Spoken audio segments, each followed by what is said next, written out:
Hi ಎಲ್ರಿಗೂ, ಎಲ್ಲರೂ ಹೇಗಿದ್ದೀರಾ? ಐ ಹೋಪ್ ಎಲ್ಲರೂ ತುಂಬಾ ಚೆನ್ನಾಗಿದ್ದೀರಾ ಅಂತ ಭಾವಿಸ್ತಾ ಇವತ್ತಿನ ವಿಡಿಯೋನ ನಾನು ಸ್ಟಾರ್ಟ್ ಮಾಡ್ತಾ ಇದ್ದೀನಿ. ಇವತ್ತಿನ ಟಾಪಿಕ್ ಬಂದು ನವೋದಯ ಸ್ಕೂಲ್ ಬಗ್ಗೆ. ಹಾಗೆಯೇ ತುಂಬ ಪೇರೆಂಟ್ಸ್ಗೆ ಕೆಲವರಿಗೆ ತುಂಬಾ ಡೌಟ್ಸ್ ಇದೆ. ಈಗಿನ ನವೋದಯ ಸ್ಕೂಲಲ್ಲಿ ಮೊದಲಿನ ಥರ ಒಳ್ಳೆ ಎಜುಕೇಷನ್ ಇಲ್ವಾ ಹಾಗಿದ್ರೆ? ಹಾಗೆಯೇ ನವೋದಯ ಸ್ಕೂಲ್ ಅಂದರೆ ಏನು, ಅಲ್ಲಿ ಎಜುಕೇಷನ್ ಹೇಗಿರುತ್ತೆ, ಹಾಗೆಯೇ ಅಡ್ಮಿಷನ್ ಪ್ರೊಸೆಸ್ ಕೂಡ ಹೇಗಿರುತ್ತೆ, ಹೆಣ್ಮಕ್ಳಿಗೆ ಇದು ಸೇಫ್ ಇದೆಯಾ ಅಥವಾ ಸೇಫ್ ಇಲ್ವಾ ಅನ್ನೋದ್ರ ಬಗ್ಗೆ ಫುಲ್ ಡೀಟೇಲ್ಸು, ಹಾಗೆಯೇ ಹೆಣ್ಮಕ್ಳ ಹಾಸ್ಟೆಲ್ ಲೈಫ್ ಹೇಗಿದೆ, ಹಾಗೆಯೇ ಬಾಯ್ಸ್ ಹಾಸ್ಟೆಲ್ ಲೈಫ್ ಹೇಗಿರುತ್ತೆ, ಇದರಿಂದ ಆಗೋ ಅಡ್ವಾಂಟೇಜಸ್ ಎಷ್ಟಿದೆ, ಹಾಗೆಯೇ ಡಿಸ್ಅಡ್ವಾಂಟೇಜಸ್ಸು ಕೂಡ ಇರುತ್ತೆ. ಆ ಡಿಸ್ಅಡ್ವಾಂಟೇಜ್ ಕೂಡ ಏನು, ಹಾಗೆಯೇ ಫೀಸ್ ಎಲ್ಲ ಎಷ್ಟಿರುತ್ತೆ, ನನ್ನ ಕಡೆಯಿಂದ ಪೇರೆಂಟ್ಸ್ಗೆ ಏನೆಲ್ಲ ಅಡ್ವೈಸ್ನ ಹೇಳ್ಬೋದು, ಪ್ರತಿಯೊಂದು ಮಾಹಿತಿಯನ್ನು ಈ ವಿಡಿಯೋದಲ್ಲಿ ತಿಳಿಸ್ತಾ ಇದ್ದೀನಿ.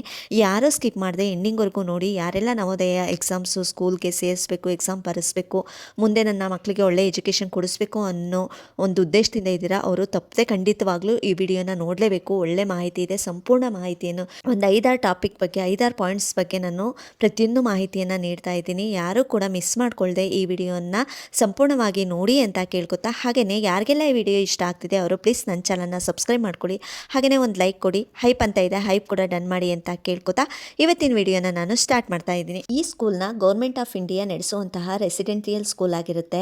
ಇಲ್ಲಿ 6ನೇ ತರಗತಿಯಿಂದ 12ನೇ ತರಗತಿವರೆಗೆ ಓದೋಕೆ ಅವಕಾಶ ಇರುತ್ತೆ ಆಯಿತಾ. 6ನೇ ಕ್ಲಾಸಿಂದ 12ನೇ ಕ್ಲಾಸ್ವರೆಗೂ ಮಕ್ಕಳು ಓದ್ಬೋದು. ಇಲ್ಲಿ ಗ್ರಾಮೀಣ ಮಕ್ಕಳಿಗೆ ಮೇನ್ ಪಾಯಿಂಟ್ ಏನು ಬಂದು ಅಂದರೆ, ಇಲ್ಲಿ ಗ್ರಾಮೀಣ ಮಕ್ಕಳಿಗೆ ಉತ್ತಮ ಗುಣಮಟ್ಟದ ಶಿಕ್ಷಣವನ್ನು ಕೊಡೋದೇ ಇದರ ಮುಖ್ಯ ಉದ್ದೇಶ ಆಗಿರುತ್ತೆ. ಹಾಗಾಗಿ ಈ ನವೋದಯ ಸ್ಕೂಲ್ನ ಮುಖ್ಯ ಉದ್ದೇಶನೇ ಗ್ರಾಮೀಣ ಮಕ್ಕಳಿಗೆ ಉತ್ತಮ ಗುಣಮಟ್ಟದ ಶಿಕ್ಷಣವನ್ನು ಕೊಡಬೇಕು ಅನ್ನೋದಕ್ಕೋಸ್ಕರನೇ ನವೋದಯ ಸ್ಕೂಲ್ ಅಂತ ಓಪನ್ ಮಾಡ್ತಾರೆ. ಇನ್ನು ಸೆಕೆಂಡ್ ಪಾಯಿಂಟ್ ಬಂದು, ಇಲ್ಲಿ ಎಜುಕೇಷನ್ ಹೇಗಿರುತ್ತೆ, ನವೋದಯ ಸ್ಕೂಲ ಎಜುಕೇಷನ್ ಹೇಗಿರುತ್ತೆ ಅನ್ನೋದ್ರ ಬಗ್ಗೆ ನಾನು ಮಾಹಿತಿಯನ್ನು ನೀಡ್ತಾ ಇದ್ದೀನಿ. ಯಾವುದಿರುತ್ತೆ, ಸಿಲೆಬಸ್ ಏನಿರುತ್ತೆ, ನವೋದಯ ಸ್ಕೂಲಿನ ಸಿಲೆಬಸ್ ಯಾವುದು ಅಂತ ಅಂದರೆ CBSE ಸಿಲೆಬಸ್ ಇರುತ್ತೆ. ಇದು ಇಂಗ್ಲೀಷ್ ಮೀಡಿಯಮಲ್ಲಿ ಇರುತ್ತೆ, ಹಾಗೆಯೇ ಹಿಂದಿ ಮೀಡಿಯಮಲ್ಲೂ ಕೂಡ ಇರುತ್ತೆ. ನೀವು ಯಾವ್ದು ಆಪ್ಷನ್ ಮಾಡ್ಕೋತಿರೋ ನಿಮ್ಮ ಆಪ್ಷನಲ್ಲಿ ಇರುತ್ತೆ. ಸಾಮಾನ್ಯವಾಗಿ ಆಲ್ಮೋಸ್ಟ್ 99% ಇಂಗ್ಲೀಷ್ ಮೀಡಿಯಮೇ ಇರುತ್ತೆ, CBSE ಸಿಲೆಬಸ್ ಆಗಿರುತ್ತೆ. ಹಾಗೆಯೇ ತುಂಬಾ ಡಿಸಿಪ್ಲಿನ್ ಕೂಡ ಇರುತ್ತೆ. ಈ ಸ್ಕೂಲಲ್ಲಿ ಡಿಸಿಪ್ಲಿನ್ ತುಂಬಾ ಇರುತ್ತೆ. ಉಚಿತ ಶಿಕ್ಷಣ ವ್ಯವಸ್ಥೆ ಇರುತ್ತೆ, ಯಾವುದೇ ರೀತಿ ಫೀಸ್ ಇರೋದಿಲ್ಲ. ಉಚಿತ ಹಾಸ್ಟೆಲ್ ವ್ಯವಸ್ಥೆ ಇರುತ್ತೆ, ಉಚಿತ ಊಟದ ವ್ಯವಸ್ಥೆ ಇರುತ್ತೆ, ಪುಸ್ತಕನೂ ಕೂಡ ಉಚಿತವಾಗಿ ಕೊಡ್ತಾರೆ, ಯೂನಿಫಾರ್ಮ್ ಕೂಡ ಉಚಿತವಾಗಿರುತ್ತೆ. ಇವೆಲ್ಲ ನಿಮಗೆ ಗೊತ್ತಿರೋ ಅಂಥದ್ದೇ. ಕಾಮನ್ ಆಗಿ ಹಾಸ್ಟೆಲ್ ವ್ಯವಸ್ಥೆ, ಊಟದ ವ್ಯವಸ್ಥೆ, ಪುಸ್ತಕದ ವ್ಯವಸ್ಥೆ, ಹಾಗೆಯೇ ಯೂನಿಫಾರ್ಮ್ ಕೂಡ ಫ್ರೀ ಇರುತ್ತೆ. ಹಾಗೆಯೇ ರಿಸಲ್ಟ್ ಕೂಡ ಇಲ್ಲಿಯ ರಿಸಲ್ಟ್ ಕೂಡ ತುಂಬಾ ಸ್ಟ್ರಾಂಗ್ ಆಗಿರುತ್ತೆ. ನವೋದಯ ಸ್ಕೂಲಲ್ಲಿ ಯಾರೆಲ್ಲ ಮಕ್ಕಳುಗಳು ಓದ್ತಿದ್ದಾರೆ ಅಲ್ಲಿ ಮಕ್ಕಳ ರಿಸಲ್ಟ್ ಕೂಡ ತುಂಬ ಸ್ಟ್ರಾಂಗ್ ಆಗಿರುತ್ತೆ. ಕಾಂಪಿಟೇಟಿವ್ ಎಕ್ಸಾಮ್ಸ್ಗೆ ಸ್ಟ್ರಾಂಗ್ ಬೇಸ್ ಕೊಡ್ತಾರೆ. ಇಲ್ಲಿ ನವೋದಯ ಸ್ಕೂಲಲ್ಲಿ ತುಂಬಾ ಕಾಂಪಿಟೇಟಿವ್ ಎಕ್ಸಾಮ್ಸು ಮುಂದೆ ನಾವು ಫೇಸ್ ಅಂತಹ ಕಾಂಪಿಟೇಟಿವ್ ಎಕ್ಸಾಮ್ಸ್ಗೆ ಸ್ಟ್ರಾಂಗ್ ಬೇಸ್ ಆಗಿ ನಿಲ್ಲುತ್ತೆ ನವೋದಯ ಎಕ್ಸಾಮು. ಅಷ್ಟು ಚೆನ್ನಾಗಿ ಸ್ಟ್ರಾಂಗ್ ಬೇಸ್ನ ಕೊಡ್ತಾರೆ. ಅಂದರೆ ಕಾಂಪಿಟೇಟಿವ್ ಎಕ್ಸಾಮ್ಸ್ ಯಾವುದು ಅಂತ ನಿಮಗೆ ಡೌಟ್ ಇದ್ದರೆ ಅದನ್ನು ಕೂಡ ಹೇಳ್ತೀನಿ. TET, ನೀಟ್ ಸ್ಟ್ರಾಂಗ್ ಬೇಸ್ನ ಕೊಡ್ತಾ ಬರ್ತಾರೆ. ಬೇಸಿಕ್ಕಿಂದ ಕಾಂಪಿಟೇಟಿವ್ ಎಕ್ಸಾಮ್ಸ್ಗೆ ಬೇಸಿಕ್ಕಿಂದನೂ ಕೂಡ ಇದನ್ನು ಹೇಳ್ಕೊಡ್ತಾ ಬರ್ತಾರೆ. TETಗೆ, ನೀಟ್ಗೆ, ಹಾಗೆಯೇ JEEಗೆ ಕಾಂಪಿಟೇಟಿವ್ ಎಕ್ಸಾಮ್ನ ಕೊಡ್ತಾ ಬರ್ತಾರೆ. ಹಾಗೆಯೇ ನನ್ನ ವ್ಯೂವರ್ ಹಾಗೆಯೇ ನನ್ನ ಸಬ್ಸ್ಕ್ರೈಬರ್ ಕೂಡ ಒಂದು ಡೌಟ್ಸ್ನ ಕೇಳಿದರು, ಕಮೆಂಟ್ ಬಾಕ್ಸಲ್ಲಿ ಕಮೆಂಟ್ ಕೂಡ ಮಾಡಿದರು. ನವೋದಯ ಮೊದಲಿನ ಥರ ಶಾಲಾ ಶಿಕ್ಷಣ ಉಳಿದಿಲ್ಲ, ಅಲ್ಲಿ ಎಜುಕೇಷನು ಮೊದಲಿನ ಥರ ಇಲ್ಲ. ಇಲ್ಲಿ ಶಿಕ್ಷಕರು ಅಥವಾ ಟೀಚರ್ಸು ಕಾಂಟ್ರಾಕ್ಟ್ ಬೇಸಿಕಲ್ಲಿ ಇರ್ತಾರೆ. ಏಕೆಂದರೆ ಪ್ರಾಂಶುಪಾಲರು ಮಾತ್ರ ಸರ್ಕಾರದಿಂದ ಬಂದಿರ್ತಾರೆ. ಇನ್ನು ಮಿಕ್ಕಿ ಟೀಚರ್ಸ್ ಎಲ್ಲ ಕಾಂಟ್ರಾಕ್ಟ್ ಬೇಸಿಕಲ್ಲಿ ಉಳಿದವರೆಲ್ಲ, ಅಂದರೆ ಉಳಿದಿದ್ದ ಟೀಚರ್ಸ್ ಎಲ್ಲ ಕಾಂಟ್ರಾಕ್ಟ್ ಬೇಸಿಕಲ್ಲಿ ಇರ್ತಾರೆ. ಅವ್ರಿಗೆ ಗೌರ್ಮೆಂಟ್ ಜಾಬ್ ಇರಲ್ಲ, ಗೆಸ್ಟ್ ಟೀಚರ್ಸ್ ಆಗಿರ್ತಾರೆ ಅಂತ ನನಗೆ ಕಮೆಂಟ್ ಕೂಡ ಮಾಡಿದ್ರಿ. ಇದ್ರ ಬಗ್ಗೆ ನಾನು ಈ ವಿಡಿಯೋದಲ್ಲಿ ಕ್ಲಾರಿಟಿನ ಕೊಟ್ಟುಬಿಡ್ತೀನಿ. ನಿಜವಾಗ್ಲೂ ಇದು ನಿಮಗೆ ಬಂದಿರೋ ಅಂತಹ ತಪ್ಪಾದ ಮಾಹಿತಿ. ಏಕೆಂದರೆ ಇಲ್ಲಿ ಟೀಚರ್ಸ್ ಎಲ್ಲರೂ ಗೌರ್ಮೆಂಟ್ ಅಪಾಯಿಂಟೇ ಆಗಿರುತ್ತೆ ಆಯಿತಾ. ಕೆಲವು ಬಾರಿ ಟೀಚರ್ಸ್ ಏನಾದರೂ ರಿಟೈರ್ಡ್ ಆದರೆ ಅಥವಾ ಟ್ರಾನ್ಸ್ಫರ್ ಆದಾಗ ಆವಾಗ ಮಾತ್ರ ಮಕ್ಕಳ ಎಜುಕೇಷನ್ನು ಹಿಂದುಳಿಬಾರ್ದು. ಅವರಿಗೆ ಮಕ್ಕಳ ಅವಶ್ಯಕತೆಗೋಸ್ಕರ ಟೀಚರ್ಸ್ ಬೇಕು ಅಂದಾಗ ಅವರು ಟೀಚರ್ಸ್ ಏನಾದರೂ ನವೋದಯ ಸ್ಕೂಲಲ್ಲಿ ಎಜುಕೇಷನ್ ಕೊಡ್ತಾ ಇರೋಂಥ ಟೀಚರ್ಸು ಟ್ರಾನ್ಸ್ಫರ್ ಆದರೆ ಅಥವಾ ರಿಟೈರ್ಡ್ ಆದರೆ ಇನ್ನು ಬೇರೆ ಟೀಚರ್ಸ್ ಅಪಾಯಿಂಟ್ ಆಗೋದು ತುಂಬ ದಿನ ಟೈಮ್ ಹಿಡಿಯುತ್ತೆ ಆಯಿತಾ. 1 ಮಂತ್ ಅಥವಾ 3 ಮಂತ್ 6 ಮಂತ್ ಆಗ್ಬೋದು, 1 ಇಯರ್ ಕೂಡ ಆಗ್ಬೋದು. ಏಕೆಂದರೆ ಟೀಚರ್ಸ್ ಕಾಲ ಆದಾಗ ಮಾತ್ರ ಅಪಾಯಿಂಟ್ನ ತೊಗೊಳಕ್ಕಾಗೋದು. ಹಾಗಾಗಿ ಆ ಥರ ಏನಾದರೂ ಸ್ವಲ್ಪ ಪ್ರಾಬ್ಲಮ್ ಬಂದಾಗ ಒಂದೊಂದು ನವೋದಯ ಶಾಲೆಗಳಲ್ಲಿ ಟೀಚರ್ಸ್ ರಿಟೈರ್ಡ್ ಆದಾಗ ಅತಿಥಿ ಶಿಕ್ಷಕರು ಅಥವಾ ಗೆಸ್ಟ್ ಟೀಚರ್ಸ್ ಅಂತ ಅವಶ್ಯಕತೆ ಇರುತ್ತೆ. ಮಕ್ಕಳಿಗೆ ಎಜುಕೇಷನ್ ಹಿಂದುಳಿಬಾರ್ದು. ಈಗ ಒಂದು ಸಬ್ಜೆಕ್ಟ್ಗೆ ಮ್ಯಾಥ್ಸ್ ಟೀಚರ್ ಅಂತ ಅಂದ್ಕೊಳ್ಳಿ, ಅವರು ರಿಟೈರ್ಡ್ ಆಗಿದ್ದಾರೆ ಅಂತ ಅಂದರೆ ಟೀಚರ್ಸ್ ಆ ಸ್ಕೂಲ್ಗೆ ಬರೋಕ್ಕೆ ಒಂದು 6 ಮಂತ್ ಅಥವಾ 3 ಮಂತ್ ಟೈಮ್ ತಗೊಳುತ್ತೆ. ಅಂಥ ಟೈಮಲ್ಲಿ ಏನು ಮಾಡ್ತಾರೆ ಅಂದರೆ ಗೆಸ್ಟ್ ಟೀಚರ್ನ, ಅತಿಥಿ ಶಿಕ್ಷಕರು ಅಂತ ಟೆಂಪ್ರವರಿಗೆ ಒಬ್ಬರು ಟೀಚರ್ಸ್ನ ಅಥವಾ ಶಿಕ್ಷಕರನ್ನ ತೊಗೊಂಡಿರ್ತಾರೆ ಅಷ್ಟೇ. ಬೇರೆ ಇನ್ಯಾವ ದುರುದ್ದೇಶನೂ ಇರಲ್ಲ. ಇನ್ನೆಲ್ಲ ಟೀಚರ್ಸು ಗೌರ್ಮೆಂಟ್ ಅಪಾಯಿಂಟೇ ಆಗಿರುತ್ತೆ, ಭಯ ಪಡುವಂಥ ಅವಶ್ಯಕತೆ ಇಲ್ಲ. ಇಲ್ಲ. ಇನ್ನು ನೆಕ್ಸ್ಟ್ ಪಾಯಿಂಟ್ ಬಂದು ಮೋಸ್ಟ್ ಇಂಪಾರ್ಟೆಂಟ್ ಪಾಯಿಂಟೇ ಆಗಿರುತ್ತೆ, ಎಲ್ರಿಗೂ ಕೂಡ ಕುತೂಹಲ ಇದ್ದೇ ಇರುತ್ತೆ. ಹೆಣ್ಣು ಮಕ್ಕಳಿಗೆ ಈ ನವೋದಯ ಸ್ಕೂಲು ಸೇಫ್ ಇದೆಯಾ ಇಲ್ವಾ ಅಂತ ಪ್ರತಿಯೊಂದು ಪೇರೆಂಟ್ಸ್ಗೂ 100% ಡೌಟ್ ಇದ್ದೇ ಇರುತ್ತೆ. ಇದ್ರ ಬಗ್ಗೆ ಕ್ಲಿಯರಾಗಿ ನಾನು ಹೇಳ್ಬಿಡ್ತೀನಿ ಕೇಳಿ. ಏಕೆಂದರೆ ನನ್ನ ಫ್ರೆಂಡ್ ಮಗಳು ಕೂಡ ನವೋದಯ ಸ್ಕೂಲ್ನಲ್ಲಿ ಓದ್ತಿರೋದು, ಹಾಗಾಗಿ ಹೇಳ್ತಾ ಇದ್ದೀನಿ ಅಷ್ಟೇ. ಇಲ್ಲಿ ಹೆಣ್ಮಕ್ಳಿಗೆ ಮತ್ತು ಗಂಡ್ಮಕ್ಳಿಗೆ ಸಪ್ರೇಟಾಗಿ ಸ್ಪೆಷಲ್ಲಾಗಿ ಹಾಸ್ಟೆಲ್ ವ್ಯವಸ್ಥೆ ಇರುತ್ತೆ ಆಯಿತಾ. ಹೆಣ್ಮಕ್ಳಿಗೆ ಬೇರೆ ಹಾಸ್ಟೆಲ್ ವ್ಯವಸ್ಥೆ ಇರುತ್ತೆ, ಹಾಗೆಯೇ ಗಂಡ್ಮಕ್ಳಿಗೆ ಗರ್ಲ್ಸ್ ಆ್ಯಂಡ್ ಬಾಯ್ಸ್ಗೆ ಬೇರೆ ಬೇರೆ ಹಾಸ್ಟೆಲ್ ವ್ಯವಸ್ಥೆ ಇರುತ್ತೆ. ಅದಲ್ಲದೆ ಲೇಡಿ ವಾರ್ಡನ್ ಕೂಡ ಇರ್ತಾರೆ. ಹೆಣ್ಮಕ್ಳ ಹಾಸ್ಟೆಲಲ್ಲಿ ಲೇಡಿ ವಾರ್ಡನ್ ಕೂಡ ಇರ್ತಾರೆ. 24 ಅವರ್ಸ್ ಸೆಕ್ಯೂರಿಟಿ ಕೂಡ ಇರುತ್ತೆ. ಇಲ್ಲಿ 24 ಅವರ್ಸು ಸೆಕ್ಯೂರಿಟಿ ಕೂಡ ಇರುತ್ತೆ. ಅದಲ್ಲದೆ ಸ್ಟ್ರಿಕ್ಟ್ ರೂಲ್ಸ್ ಕೂಡ ಇರುತ್ತೆ. ಇಲ್ಲಿ ಯಾವ್ಯಾವ ರೀತಿ ಬೇಕಾಬಿಟ್ಟಿ ರೂಲ್ಸ್ ಇರಲ್ಲ, ರೂಲ್ಸ್ನ ಮಾತ್ರ ತುಂಬ ಸ್ಟ್ರಿಕ್ಟಾಗಿ ಮಾಡಿರ್ತಾರೆ.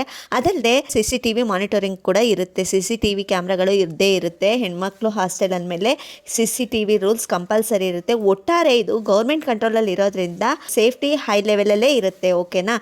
ಪೇರೆಂಟ್ ಯಾವುದೇ ರೀತಿ ಟೆನ್ಷನ್ ಕೂಡ ಬೇಕಾಗಿಲ್ಲ, ಯಾವುದೇ ರೀತಿ ಟೆನ್ಷನ್ ಮಾಡೋ ಅವಶ್ಯಕತೆ ಕೂಡ ಇಲ್ಲ. ಏಕೆಂದರೆ ನಾನು ಕೂಡ ಅದಕ್ಕಾಗಿಯೇ ಇಲ್ಲಿ ತುಂಬ ಹೆಣ್ಮಕ್ಳು ಹಾಸ್ಟೆಲ್ ವ್ಯವಸ್ಥೆ ಹೇಗಿದೆ, ಯಾವ ರೀತಿ ಇದೆ ಅನ್ನೋದನ್ನು ತಿಳ್ಕೊಂಡೇ ನಾನು ಕೂಡ ನನ್ನ ಮಗಳ ಎಕ್ಸಾಮ್ಸ್ ಕೂಡ ಬರ್ಸಿದ್ದೀನಿ, ನವೋದಯ ಎಕ್ಸಾಮ್ನ. ನಿಮಗೆ ಆಲ್ರೆಡಿ ಹಿಂದಿನ ವಿಡಿಯೋದಲ್ಲಿ ನಾನು ಹೇಳಿದ್ದೀನಿ, ನನ್ನ ಮಗಳು ಕೂಡ ಎಕ್ಸಾಮ್ ಬರೆದಿದ್ದಾಳೆ.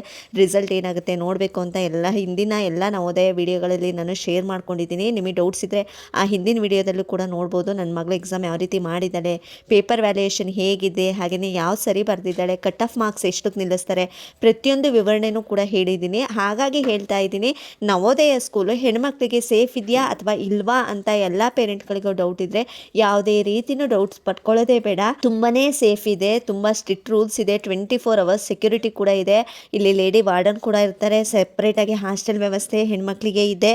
ಇಲ್ಲಿ CCTV ಮಾನಿಟರಿಂಗ್ ಕೂಡ ಇರುತ್ತೆ, CCTV ಕೂಡ ಇರುತ್ತೆ. ಹಾಗಾಗಿ ಯಾವುದೇ ರೀತಿ ಭಯಪಡೋ ಅವಶ್ಯಕತೆ ಇಲ್ಲ. ನಿಮ್ಮ ಮಕ್ಕಳು ಎಕ್ಸಾಮ್ ಬರೆದಿದ್ದಾರೆ, ಚೆನ್ನಾಗಿ ಪಾಸ್ ಆಗಿದ್ದಾರೆ ಅಂದರೆ ಕಣ್ಣು ಮುಚ್ಚಿಕೊಂಡು ಆರಾಮಾಗಿ ಯಾವುದೇ ಟೆನ್ಷನ್ ಇಲ್ಲದೆ ನಿಮ್ಮ ಮಗಳನ್ನ ನವೋದಯ ಸ್ಕೂಲ್ಗೆ ಅಡ್ಮಿಷನ್ ಮಾಡಿ. ಇನ್ನು ನೆಕ್ಸ್ಟ್ ಪಾಯಿಂಟ್ ಬಂತು, ಸರಿ ಹೆಣ್ಮಕ್ಳು ಸೇಫ್ ಬಗ್ಗೆ ಏನೋ ಆಯಿತು, ಹೆಣ್ಮಕ್ಳಿಗೆ ನವೋದಯ ಸ್ಕೂಲಲ್ಲಿ ಸೇಫ್ಟಿ ಇದೆ ಅಂತ ಆಯಿತು. ಬಟ್ ಹಾಸ್ಟೆಲ್ ಲೈಫ್ ಹೇಗಿರುತ್ತೆ, ಹೆಣ್ಮಕ್ಳ ಹಾಸ್ಟೆಲ್ ಲೈಫ್ ಹೇಗಿರುತ್ತೆ ಅನ್ನೋದ್ರ ಬಗ್ಗೆ ಈ ಪಾಯಿಂಟಲ್ಲಿ ನಾನು ತಿಳಿಸ್ಕೊಡ್ತಾ ಇದ್ದೀನಿ. ಹೆಣ್ಮಕ್ಳ ಹಾಸ್ಟೆಲ್ ಲೈಫ್, ಹೆಣ್ಮಕ್ಳಾಗಲಿ ಗಂಡ್ಮಕ್ಳಾಗಲಿ, ಗರ್ಲ್ಸ್ ಆಗಲಿ ಬಾಯ್ಸ್ ಆಗಲಿ, ಅವರ ಹಾಸ್ಟೆಲ್ ಲೈಫ್ ಹೇಗಿರುತ್ತೆ ಅಂದರೆ ಬೆಳಗ್ಗೆ ಎದ್ದ ತಕ್ಷಣ PT ಪೀರಿಯಡ್ ಇರುತ್ತೆ, PT ಇರುತ್ತೆ ಮಕ್ಕಳಿಗೆ, ಎಕ್ಸಸೈಸು ಯೋಗ ಈ ರೀತಿ ಹೇಳ್ಕೊಡ್ತಾರೆ. ಇನ್ನು ರೆಗ್ಯುಲರಾಗಿ ಸ್ಟಡಿ ಅವರ್ಸ್ ಇದ್ದೇ ಇರುತ್ತೆ ಮಕ್ಕಳಿಗೆ. ಬೆಳಗ್ಗೆ ಟೈಮು ರೆಗ್ಯುಲರಾಗಿ ಸ್ಟಡಿ ಅವರ್ಸ್ ಅಂತ ಅದಕ್ಕೆ ರೂಲ್ಸ್ನ ಮಾಡಿರ್ತಾರೆ, ಸ್ಟಡಿ ಅವರ್ಸ್ ಇದ್ದೇ ಇರುತ್ತೆ. ಈವ್ನಿಂಗ್ ಬಂದರೆ ಗೇಮ್ಸ್ ಇರುತ್ತೆ ಮಕ್ಕಳಿಗೆ. ಇನ್ನು ನೈಟ್ ಬಂದರೆ ಸೆಲ್ಫ್ ಸ್ಟಡಿ ಇರುತ್ತೆ. ನೈಟು ಈವ್ನಿಂಗ್ ಆದಮೇಲೆ, ಈವ್ನಿಂಗ್ ಎಲ್ಲ ಗೇಮ್ಸ್ ಪೀರಿಯಡ್ ಎಲ್ಲ ಆದಮೇಲೆ ನೈಟ್ ಅಂತೂ ಸೆಲ್ಫ್ ಸ್ಟಡಿ ಅವ್ರು ಓದ್ಕೊಳ್ಳೇಬೇಕು, ಓದಿಸ್ತಾರೆ. ಓದ್ಕೊಳ್ಳಿಲ್ಲ ಅಂದ್ರೂ ಅವರು ಓದಿಸ್ತಾರೆ. ಹಾಸ್ಟೆಲ್ ವಾರ್ಡನ್ ಕೂಡ ಇರ್ತಾರೆ. ಹಾಗಾಗಿ ಒಂದೊಂದು ರೂಮಿಗೆ ವಾರ್ಡನ್ ಇರೋದ್ರಿಂದ ಅವರನ್ನು ಓದಿಸ್ತಾರೆ. ಸೆಲ್ಫ್ ಸ್ಟಡಿ ಅಂತೂ ನೈಟ್ ಇದ್ದೇ ಇರುತ್ತೆ. ಅದ್ರ ಜೊತೆಗೆ ಡಿಸಿಪ್ಲಿನ್ ಪ್ಲಸ್ ಟೈಮ್ ಮ್ಯಾನೇಜ್ಮೆಂಟನ್ನು ಕಲಿಸ್ತಾರೆ. ಡಿಸಿಪ್ಲಿನ್ ಜೊತೆಗೆ ಟೈಮ್ ಮ್ಯಾನೇಜ್ಮೆಂಟ್, ಇದು ತುಂಬಾ ಇಂಪಾರ್ಟೆಂಟ್ ಮಕ್ಕಳಿಗೆ. ಅವ್ರು ಓದ್ತಾರೋ ಬಿಡ್ತಾರೋ, ನೆಕ್ಸ್ಟು ನಿಜವಾಗ್ಲೂ ಮಕ್ಕಳಿಗೆ ಬರಬೇಕಾಗಿರೋದು ಡಿಸಿಪ್ಲಿನ್ ಮತ್ತು ಟೈಮ್ ಮ್ಯಾನೇಜ್ಮೆಂಟು. ಇವೆರಡನ್ನೂ ಕೂಡ ಅಲ್ಲಿ ಕಲಿಸ್ಕೊಡ್ತಾರೆ. ಅದಲ್ಲದೆ ಮಕ್ಕಳು ಇಂಡಿಪೆಂಡೆಂಟಾಗಿ ಇರೋ ಥರ ಮಾಡ್ತಾರೆ, ಮಕ್ಕಳನ್ನ ಇಂಡಿಪೆಂಡೆಂಟಾಗಿ ಇರಿಸ್ತಾರೆ. ಅದೊಂದು ನಿಜವಾಗ್ಲೂ ತುಂಬಾ ಬೆಸ್ಟ್ ಅಂತ ಹೇಳ್ತೀನಿ ಈ ನವೋದಯ ಸ್ಕೂಲಲ್ಲಿ. ಇದಿಷ್ಟು ಮಕ್ಕಳ ಹಾಸ್ಟೆಲ್ ಲೈಫ್ ಆಗಿರುತ್ತೆ. ಅದಲ್ಲದೆ ತುಂಬ ಅಡ್ವಾಂಟೇಜಸ್ ಇದೆ ಇದರಲ್ಲಿ, ಹೌದಲ್ವಾ. ಏಕೆಂದರೆ ಡಿಸಿಪ್ಲಿನ್ ಕಲಿಸ್ತಾರೆ, ಟೈಮ್ ಮ್ಯಾನೇಜ್ಮೆಂಟ್ ಕಲಿಸ್ತಾರೆ. ಅದಲ್ಲದೆ ಮಕ್ಕಳು ಹೇಗೆ ಇಂಡಿಪೆಂಡೆಂಟಾಗಿ ಎಲ್ಲನೂ ಪೇರೆಂಟ್ಸ್ ಎಲ್ಲ ಬಿಟ್ಟು ಹೇಗೆ ಇಂಡಿಪೆಂಡೆಂಟಾಗಿ ಇರಬೇಕು ಅನ್ನೋದನ್ನು ಕೂಡ ಹೇಳ್ಕೊಡ್ತಾರೆ. ಅದಲ್ಲದೆ ಬೆಳಗ್ಗೆ ಟೈಮು PT ಪೀರಿಯಡ್ ಇರುತ್ತೆ, ರೆಗ್ಯುಲರಾಗಿ ಸ್ಟಡಿ ಅವರ್ಸ್ ಇರುತ್ತೆ. ಇನ್ನು ಈವ್ನಿಂಗ್ ಎಲ್ಲ ಗೇಮ್ಸು ಸ್ಪೋರ್ಟ್ಸ್ ಬಗ್ಗೆ ಕಾಂಪಿಟೇಟಿವ್ ಮಾಡ್ತಾರೆ ಮಕ್ಕಳು. ಆ ಕಡೆನೂ ಜ್ಞಾನ ಇರುತ್ತೆ, ಆ ಕಡೆನೂ ಮೈಂಡ್ ಹೋಗುತ್ತೆ ಮಕ್ಕಳಿಗೆ. ಅದಲ್ಲದೆ ನೈಟು ಸೆಲ್ಫ್ ಸ್ಟಡೀಸ್ ಕೂಡ ಇರುತ್ತೆ. ಇದಿಷ್ಟು ಹಾಸ್ಟೆಲ್ ಲೈಫ್ ಆಗಿರುತ್ತೆ ಬಾಯ್ಸ್ ಆರ್ ಗರ್ಲ್ಸ್ದು. ಹಾಗೆಯೇ ಈ ನವೋದಯ ಸ್ಕೂಲಲ್ಲಿ ಓದೋದ್ರಿಂದ ಅಡ್ವಾಂಟೇಜಸ್ ಏನೇನಿರುತ್ತೆ ಅನ್ನೋದ್ರ ಬಗ್ಗೆ ಹೇಳ್ತೀನಿ ಈಗ. ಇದರಲ್ಲಿ ಈ ನವೋದಯ ಸ್ಕೂಲಲ್ಲಿ ಯಾರೆಲ್ಲ ಓದ್ತಾರೆ ಅವರಿಗೆ ಏನೆಲ್ಲ ಉಪಯೋಗ ಇದೆ, ಅಡ್ವಾಂಟೇಜಸ್ ಏನೆಲ್ಲ ಇದೆ ಅಂದರೆ ಫ್ರೀ ಎಜುಕೇಷನ್ ಅಂತೂ ಇದ್ದೇ ಇರುತ್ತೆ, ಕ್ವಾಲಿಟಿ ಆಫ್ ಎಜುಕೇಷನ್ ಇದೆ, CBSE ಸಿಲೆಬಸ್ ಇದೆ, ಅದೇ ಇಂಗ್ಲೀಷ್ ಮೀಡಿಯಮ್ ಇದೆ, ಅದಲ್ಲದೆ ಕ್ವಾಲಿಟಿ ಆಫ್ ಎಜುಕೇಷನ್ ಇದೆ. ಅದಲ್ಲದೆ ಆಲ್ ಇಂಡಿಯಾ ಎಕ್ಸ್ಪೋಸರ್ ಕೂಡ, ಅಂದರೆ 1 ವರ್ಷ ಬೇರೆ ರಾಜ್ಯದಲ್ಲಿ ಓದುವಂಥ ಅವಕಾಶ ಕೂಡ ಇದೆ ಮಕ್ಕಳಿಗೆ 1 ವರ್ಷ ಬೇರೆ ರಾಜ್ಯದಲ್ಲಿ ಓದ್ತೀನಿ ಅನ್ನೋ ಮಕ್ಕಳಿಗೆ ಅವಕಾಶನೂ ಕೂಡ ಕಲ್ಪಿಸ್ಕೊಡ್ತಾರೆ. ಅದಲ್ಲದೆ ಕಾಂಪಿಟೇಟಿವ್ ಎನ್ವೈರ್ಮೆಂಟ್ ಇರುತ್ತೆ, ಲೀಡರ್ಶಿಪ್ ಕ್ವಾಲಿಟೀಸ್ ಡೆವಲಪ್ ಆಗಿರುತ್ತೆ ಆಯಿತಾ. ಎಲ್ಲ ಅಡ್ವಾಂಟೇಜಸ್ ಇದೆ. ನಿಜವಾಗ್ಲೂ ನವೋದಯ ಸ್ಕೂಲ್ ತುಂಬಾ ಒಳ್ಳೆ ಅಡ್ವಾಂಟೇಜಸ್ ಇದೆ. ಇದನ್ನು ಯೂಸ್ ಮಾಡ್ಕೋಬೇಕು ಅಂದರೆ ನಿಮ್ಮ ಮಕ್ಕಳನ್ನ ನವೋದಯ ಎಕ್ಸಾಮ್, ಕಾಂಪಿಟೇಟಿವ್ ಎಕ್ಸಾಮ್ಸಲ್ಲಿ ಅಟೆಂಡ್ ಮಾಡಿಸಿ, ಪಾಸ್ ಮಾಡಿಸಿ, ನವೋದಯ ಸ್ಕೂಲ್ಗೆ ಸೇರಿಸಿ. ಫ್ರೀ ಕ್ವಾಲಿಟಿ ಆಫ್ ಎಜುಕೇಷನ್ ಇರುತ್ತೆ. ಅದಲ್ಲದೆ 1 ವರ್ಷ ನಿಮ್ಮ ಮಕ್ಕಳು ಬೇರೆ ರಾಜ್ಯದಲ್ಲಿ ಓದುವಂತಹ ಅವಕಾಶ ಕೂಡ ಇದೆ. ಆಲ್ ಇಂಡಿಯಾ ಎಕ್ಸ್ಪೋಜರ್ ಅಂತ ಹೇಳ್ತೀವಿ, ಅದು ಕೂಡ ಇದೆ. ಅದಲ್ಲದೆ ಕಾಂಪಿಟೇಟಿವ್ ಎನ್ವೈರನ್ಮೆಂಟನ್ನು ಕ್ರಿಯೇಟ್ ಮಾಡಿಕೊಡ್ತಾರೆ. ಕಾಂಪಿಟೇಟಿವ್ ಎಕ್ಸಾಮ್ಸ್ ಕೂಡ ಅಟೆಂಡ್ ಮಾಡೋ ಥರ ಅವರು ಎಲ್ಲನೂ ಪ್ರಿಪೇರ್ ಮಾಡಿನೇ ನಿಮ್ಮ ಮಕ್ಕಳನ್ನ ಹೊರಗಡೆ ಕಳಿಸ್ತಾರೆ. ಲೀಡರ್ಶಿಪ್ ಕ್ವಾಲಿಟೀಸ್ ಕೂಡ ಇರುತ್ತೆ.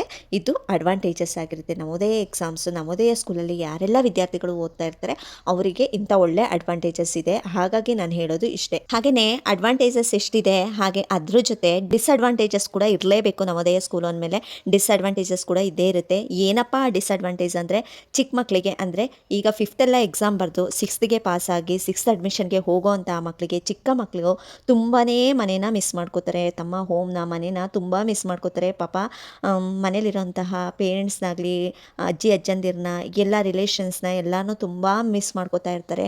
ನಿಜವಾಗ್ಲೂ ಬೇಜಾರಾಗುತ್ತೆ. ಡಿಸ್ಅಡ್ವಾಂಟೇಜಲ್ಲಿ ಮೊದಲನೇ ಪಾಯಿಂಟ್ ಅಂದರೆ ಇದೇ ಆಗಿರುತ್ತೆ. ದೊಡ್ಡ ಮಕ್ಕಳಾದರೆ ಒಂದು ಹೈಸ್ಕೂಲ್ ಲೆವೆಲೆಲ್ಲ 8th 9th 10th ಆದರೆ ಸ್ವಲ್ಪ ಅರ್ಥ ಮಾಡ್ಕೋತಾರೆ. ಬಟ್ ಇವರು 6th ಸೇರ್ಕೊಳ್ಳೋದ್ರಿಂದ ಪ್ರತಿಯೊಂದು ಅವರೇ ಮಾಡ್ಕೋಬೇಕು ಎಲ್ಲ ಕೆಲಸನೂ. ಹಾಗಾಗಿ ಚಿಕ್ಕ ಮಕ್ಕಳು ತುಂಬಾ ಮನೆಯನ್ನು ಮಿಸ್ ಮಾಡ್ಕೋತಾರೆ. ಪ್ರತಿಯೊಂದಕ್ಕೂ ನಮ್ಮ ಮೇಲೆ, ಪೇರೆಂಟ್ಸ್ ಮೇಲೇ ಎಲ್ಲದಕ್ಕೂ ಡಿಪೆಂಡ್ ಆಗಿರೋದ್ರಿಂದ ಸಡನ್ನಾಗಿ ಅಂತ ಹಾಸ್ಟೆಲ್ಗೆ ನಾವು ಕಳಿಸಿದಾಗ, ನವೋದಯ ಸ್ಕೂಲ್ಗೆ ಅಡ್ಮಿಷನ್ ಮಾಡಿಸಿದಾಗ ಮನೆ ನೆನಪು ಮಕ್ಕಳಲ್ಲಿ ತುಂಬಾ ಕಾಡುತ್ತೆ. ಅಲ್ಲದೆ ಈ ಸ್ಕೂಲಲ್ಲಿ ಸ್ವಲ್ಪ ಸ್ಟ್ರಿಕ್ಟ್ ರೂಲ್ಸ್ ಬೇರೆ ಇರುತ್ತೆ. ಅರ್ಲಿ ಮಾರ್ನಿಂಗ್ ಬೇಗ ಹೇಳಬೇಕು, PT ಪೀರಿಯಡ್ ಇರುತ್ತೆ, ಅವ್ರವ್ರ ಬಟ್ಟೆನ ಅವರೇ ವಾಶ್ ಮಾಡ್ಕೋಬೇಕು, ಶಿಸ್ತಾಗಿರಬೇಕು. ಪ್ರತಿಯೊಂದು ಡಿಸಿಪ್ಲಿನ್ ಎಲ್ಲ ಕಲಿಸೋದ್ರಿಂದ ಮಕ್ಕಳಿಗೆ ಸ್ಟ್ರಿಕ್ಟ್ ರೂಲ್ಸ್ನ ಫಾಲೋ ಮಾಡೋದು ತುಂಬಾ ಕಷ್ಟ ಆಗುತ್ತೆ. ಹಾಗಾಗಿ ಮಕ್ಕಳಿಗೆ ಸ್ವಲ್ಪ ಕಷ್ಟ ಅನಿಸುತ್ತೆ ಸ್ಟಾರ್ಟಿಂಗು. ಅದಲ್ಲದೆ ಫೋನ್ ಯೂಸಸ್ಸು ತುಂಬಾ ಲಿಮಿಟ್ ಇರುತ್ತೆ. ಲಿಮಿಟ್ ಅಂದರೆ ಫೋನ್ ಯೂಸಸ್ಸೇ ಇರಲ್ಲ, ಬಟ್ ಪೇರೆಂಟ್ಸ್ ಜೊತೆ ಫೋನ್ ಯೂಸಸ್ ಮಾಡ್ಬೋದಲ್ವಾ. ಪೇರೆಂಟ್ಸ್ ಜೊತೆ ಮಾತಾಡುವಾಗ ಫೋನ್ ಯೂಸ್ ಮಾಡ್ತಾರಲ್ವ, ಅದಷ್ಟೇ ಅವರಿಗೆ ಫೋನ್ ಯೂಸಸ್ ಇರುತ್ತೆ. ಅದಲ್ಲದೆ ಬೇರೆ ಯಾವುದೇ ರೀತಿಯೂ ಫೋನ್ ಯೂಸಸ್ಸೇ ಇರಲ್ಲ. ಯಾಕೆಂದರೆ ಫೋನ್ ಯೂಸ್ ಮಾಡಲ್ಲ, ತುಂಬ ಬೋರ್ ಹೊಡೆಯುತ್ತೆ. ಮಕ್ಕಳು, ಈಗಿನ ಕಾಲದ ಮಕ್ಕಳು ಫೋನ್ಗೆ ಅಡಿಕ್ಟ್ ಆಗಿರೋದ್ರಿಂದ, ಜಾಸ್ತಿ ಫೋನ್ ನೋಡೋದ್ರಿಂದ ಸಡನ್ನಾಗಿ ಅಂತ ಹಾಸ್ಟೆಲ್ಗೆ ಹೋದಾಗ ನಿಜವಾಗ್ಲೂ ಫೋನ್ನ ಮಿಸ್ ಮಾಡ್ಕೋತಾರೆ. ಫೋನ್ ಯೂಸಸ್ ತುಂಬ ಲಿಮಿಟ್ ಇರೋದ್ರಿಂದ ಬರೀ ಪೇರೆಂಟ್ಸ್ ಜೊತೆ ಮಾತಾಡೋಕ್ಕೆ ಮಾತ್ರ ಅವಶ್ಯಕತೆ ಇದೆ. ಅದು ಡೈಲಿ ಪೇರೆಂಟ್ಸ್ ಜೊತೆ ಮಾತಾಡೋ ಹಾಗಿಲ್ಲ. ಅದಕ್ಕೂ ಕೂಡ ವೀಕು ಅಥವಾ 15 ಡೇಸು 10 ಡೇಸು ಈ ರೀತಿ ಟೈಮಿಂಗ್ಸ್ ಇರೋದ್ರಿಂದ ಅದನ್ನು ಕೂಡ ಜಾಸ್ತಿ ಫೋನಲ್ಲಿ ಮಾತಾಡೋಕ್ಕಾಗಲ್ಲ. ಅದು ಕೂಡ ಒಂದು ಡಿಸ್ಅಡ್ವಾಂಟೇಜ್ ಅಂತ ಹೇಳ್ತೀನಿ. ಸ್ಟ್ರಿಕ್ಟ್ ರೂಲ್ಸ್ ಮಾಡೋದು ಕೂಡ ಡಿಸ್ಅಡ್ವಾಂಟೇಜೇ ಆಗಿರುತ್ತೆ. ಅದಲ್ಲದೆ ಮನೇನ, ಪೇರೆಂಟ್ಸ್ನ, ರಿಲೇಷನ್ಸ್, ಅಜ್ಜಿ ತಾತಂದಿರನ್ನ ಎಲ್ಲನೂ ತುಂಬ ಮಿಸ್ ಮಾಡ್ಕೋತಾರೆ. ಅದು ಕೂಡ ಮಕ್ಕಳಲ್ಲಿ ಡಿಸ್ಅಡ್ವಾಂಟೇಜ್ ಅಂತ ಹೇಳೋಕ್ಕೆ ಇಷ್ಟಪಡ್ತೀನಿ. ಇನ್ನು ನನ್ನ ಕಡೆಯಿಂದ ಪೇರೆಂಟ್ಸ್ಗೆ ಒಂದು ಅಡ್ವೈಸ್ನ ಹೇಳೋಕ್ಕೆ ಇಷ್ಟಪಡ್ತೀನಿ. ನಿಮ್ಮ ಮಕ್ಕಳು ಎಮೋಷ್ನಲಿ ಸ್ಟ್ರಾಂಗ್ ಇದ್ದರೆ ಜಾಯಿನ್ ಮಾಡ್ಬೋದು, ಆಯಿತಾ. ತುಂಬಾ ಎಮೋಷ್ನಲಿ ಸ್ಟ್ರಾಂಗ್ ಇದ್ದಾರೆ, ಅವ್ರೇನು ಫೀಲ್ ಮಾಡ್ಕೊಳ್ಳಲ್ಲ ಅನ್ನೋದಾದರೆ ಮಾತ್ರ ನಿಮ್ಮ ಮಕ್ಕಳನ್ನ ನವೋದಯ ಸ್ಕೂಲ್ಗೆ ಜಾಯಿನ್ ಮಾಡಿ. ಅದಲ್ಲದೆ ಸ್ಟಡಿ ಇಂಟ್ರೆಸ್ಟ್ ಇದ್ದರೆ ಬೆಸ್ಟ್ ಆಪ್ಷನ್, ಓಕೆನಾ. ಸ್ಟಡಿ ಮೇಲೆ ತುಂಬಾ ಇಂಟ್ರೆಸ್ಟ್ ಇದೆ ಅಂದರೆ ಆರಾಮಾಗಿ ನೀವು ಅವ್ರನ್ನ ನವೋದಯ ಸ್ಕೂಲಿಗೆ ಸೇರಿಸ್ಬೋದು. ಅದರಲ್ಲೂ ವಿಲೇಜ್ ಬ್ಯಾಕ್ಗ್ರೌಂಡ್ ಸ್ಟೂಡೆಂಟ್ಗೆ ಗೋಲ್ಡನ್ ಆಪರ್ಚುನಿಟಿ ಅಂತ ಹೇಳೋಕ್ಕೆ ಇಷ್ಟಪಡ್ತೀನಿ. ನಿಜವಾಗ್ಲೂ ವಿಲೇಜ್ ಸ್ಟೂಡೆಂಟ್ಗೆ ತುಂಬಾ ಯೂಸ್ ಆಗುತ್ತೆ ಈ ನವೋದಯ ಸ್ಕೂಲು. ಇದಿಷ್ಟನ್ನ ನಾನು ಪೇರೆಂಟ್ಸ್ಗೆ ಅಡ್ವೈಸ್ನ ಮಾಡೋಕ್ಕೆ ಇಷ್ಟಪಡ್ತೀನಿ.